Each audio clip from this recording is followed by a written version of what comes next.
Students, today we are going to learn the topic human brain. In this topic, I am going to make you understand about the structure of the brain, its different parts, as well as its function.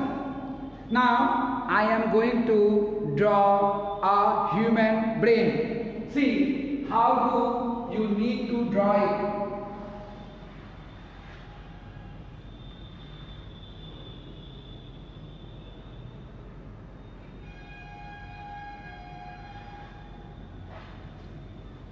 This is the upper part is called skin. Under the skin, there are some thin layer of muscles, and under the muscle, it is a bony socket, and this bony socket is called the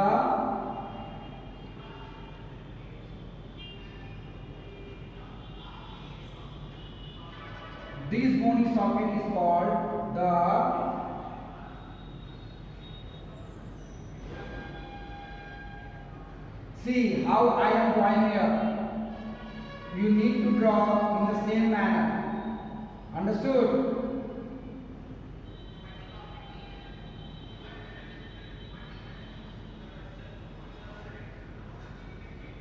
So this is the layer of skin. Under the skin there is a thin layer of muscle, and under that there is a bony socket, and this bony socket is called skull. Skull is a bony socket which protects the brain and the different internal organs. After that, there is three layers of epithelial tissue that helps to cover the brain. Obviously, this layer of epithelium protect the brain, and the layer of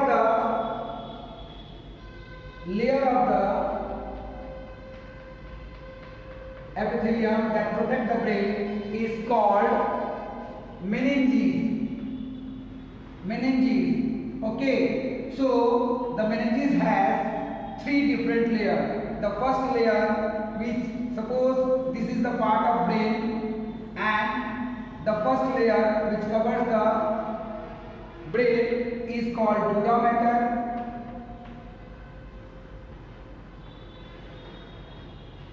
The third layer is called pia mater, and there is a cushion-like membrane that found between the dura mater and pia mater. This is called arachnoid. So these three layers together called meninges. Okay, sometimes meninges get infected by certain virus, and due to it just inflame. Inflame means it just swell up due to the infection of virus, and this is called meningitis. So meningitis is a disease. Meningitis is a disease caused by certain virus. Understood? Virus, and it can cause death as well. So hereby you come to know that the uppermost layer is the skin. Just beneath the skin there is a bony socket, and the name of the bony socket is the skull. Skull protects us. Skull protects the brain from physical damage. After the skull there is a three layer of epithelium which protect the brain. These three layers of epithelium which protect the brain is called meninges, and meninges has three different parts. As I already told you, dura mater, arachnoid, and pia mater.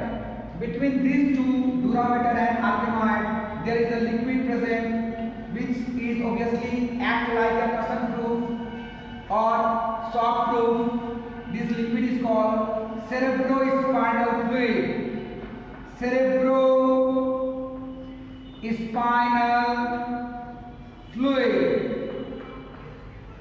In short, it is written as CSF. So hope you understand the different parts of the meninges. Meninges present. Meninges is the protective outer covering that present outside the brain, and it protect the brain. Hope you understand. Now I am going to make you understand of the different part of brain.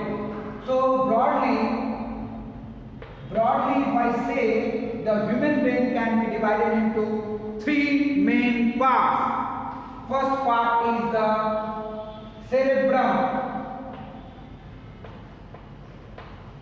Second part is cerebellum, and the third part is called medulla oblongata.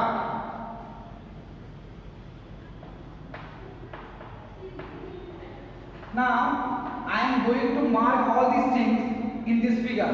Try to understand. This one is the cerebrum. It is the largest part of our brain. This is the small portion of the brain that present at the back side of our head is called cerebellum. This one is the cerebellum, and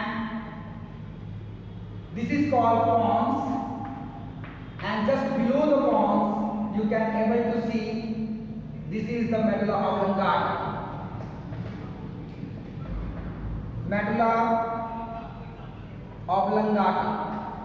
Okay.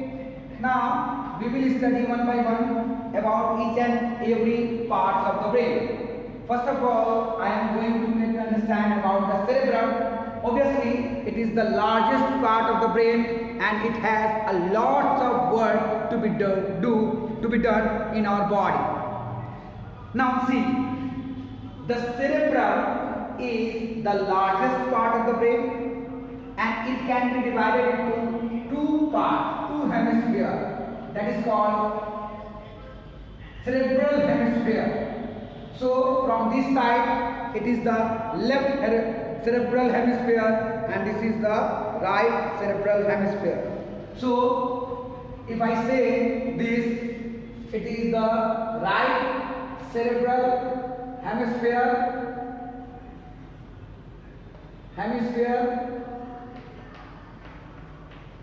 and similarly this is the left cerebral hemisphere.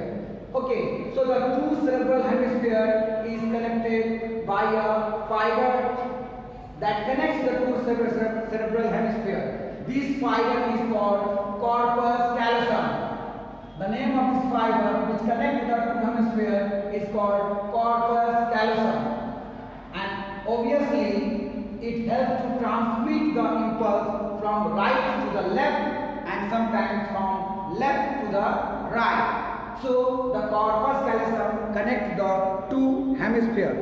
Understood? So here you can able to see a layer of corpus callosum. This is the corpus callosum which connects it. Corpus callosum.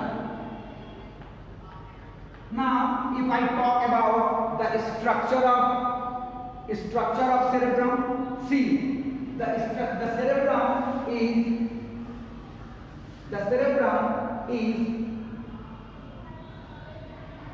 a layer of convulsion, is made up of a layer of convulsion. This kind of convulsion can be seen.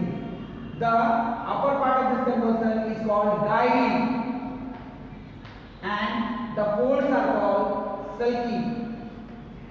So if you see the cerebrum, there is a huge convulsion of the membrane or of the part. Cerebrum can be divided into two parts. So hope you understand. It looks like magnet. The fold or the upper part of the fold is called gyre, and the lower part or the folds are called sulci. It is just like, if you see, the cerebrum can be divided into two parts as well. The upper part look grey in color, and the lower part or the middle part is white in color. So if you see the cerebrum, it can be divided into two parts. The upper part is called cortex and the middle part is called medulla. Cortex is grey in color due to presence of the cyton of the axon. All the cyton of the axon is present in this part. Suppose these are all the cytons, and as you can see, the cyton contain nucleus, and nucleus is grey in color. That's why the cortex appear grey in color, and that's why it is called grey matter. So the cortex is also called grey matter. Similarly, if I talk about the medulla, medulla is composed of the axons of the neuron, and obviously axon is a coating of, axon has the coating of myelin sheath and neurolemma. That's why it appears white, and it is called white matter. Hope you understand. It is also important to understand that the number of convulsions that present in the cortex, also it is believed, actually it is believed that the number of convulsions that present in the cortex actually determine the intelligence of a person or of a people. If it is called, if the number of convulsions is more in the cerebrum, it means it has a lot of neuron, and it means that it has more intelligence. So more the number of folds in the cortex means more the number of neuron, and that means more he is intelligent, he or she is intelligent. Obviously it is believed, it has not been proved yet now. Hope you understand this thing. Now the another layer, another topic, what is the function of cortex? Cortex is the site of intelligence. Cortex is the site of intelligence, plan and different kinds of muscular activity. Obviously, if I say somebody has some willpower, somebody can able to do anything, the intelligence, the different kinds of ability, all these things is present in this cortex, and obviously it take the impulses from different sense organ as well. Now I am going to make you understand the other topic, that is called cerebellum. Cerebellum is present at the back of the head, and it has no any convulsion, it has only the furrow. But the arrangement of grey matter and white matter is as usual, as same as the cerebrum. What is the function of cerebellum?